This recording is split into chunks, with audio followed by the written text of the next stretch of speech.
Verse 30. He who sees me everywhere and sees all in me, I am not lost to him, nor is he lost to me. One who sees the Supreme Soul in every creature and sees all creatures in the Supreme Soul, this is true devotion. For such a person, God is never unavailable to him. God is always available for him. And not only that, but he is not lost to God. If there is one thing clear from this verse in the Gita, and it is that if we cannot see God, then it is our fault. We never complete the qualifications for this. One cannot say that there is no light. You just have to open your eyes. If you close your eyes and say that there is no light, then how can this work? The Supreme Soul is there. It is a mistaken belief to think that God is unavailable to us, and the reality is that we are blind. If we open our eyes, then we will definitely be able to see the Supreme Soul. We are all believers, but we are 15% or 20% believers. We are believers and not non-believers because of fear. We do not have the courage to become non-believers, and that is why we are believers. What is true 100% belief is that the Supreme Soul is there. Whatever one can see is only God, and one cannot see anything else apart from God.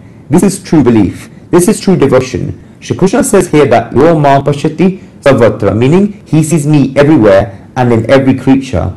If one sees the Supreme Soul everywhere, then he thinks that there is nothing apart from the Supreme Soul.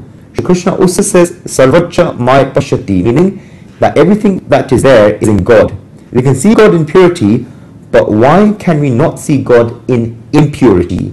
And we do not even need to think about this because the word pashyati is used meaning that he sees. Indian culture has given us the word rishi. The word rish is in this word rishi, and it has a relationship with seeing and see. A rishi is not just a thinker, he is a seer. An antonym for rishi is drashta, meaning he sees. A philosopher is a thinker. To philosophize is to think, to analyze and to synthesize. An intellectual from the West is connected with thoughts, whereas the East regards one with experiences as an intellectual, and experiences come from seeing. Experiences do not only come from hearing. That is why this is what the rishis say over and over again in Upanishads. Nayam atma prabhachane na labhyo na bodhana shutana. One does not attain the soul from discourses, nor does one attain it from listening. If you have listened to a lot, then that does it mean that you have attained the soul? No, not until you experience it. And pashya in this verse means to see in the context of experiencing. Yo mam pashyati sarvatra. Shri Krishna says in this verse that he is always available for this person, and such a person is never lost to him. Such a person is never separated from God, and God is never separated from him. If you wish to become one with God, then this is necessary. There is a very famous ghazal that people have written that goes Ja ja najar mari pare yadi pari te apni. Wherever my gaze falls, there are memories filled with you. People have ruined this by saying that it's about a person falling in love with a maidservant called Rama, and therefore whenever this person sees, all he can see is Rama. Because she was a maidservant, people have implied this to mean that whenever some household chore was done, then the person thinks that Rama has done it. If the flower arrangements had been done, they've been done by Rama. If the food had been cooked, then this person thinks that they've been cooked by Rama because she was the personal attendant. It is not in that meaning. Jaja najar mari thare yadi parite apni. Wherever my gaze falls, and there are memories filled with the Supreme Soul. This is about the Supreme Soul. You are looking at the Supreme Soul. Guruji likes one Urdu poem a lot, and he often quotes it. Aankho ki bhi te dub gaya, dil ka pagalpan, jo milta hai uska chehra tujhse lagta hai. The eyes will be taken away by the madness of heart.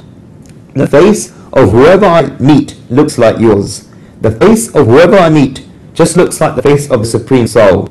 You can only see the Supreme Soul in that face.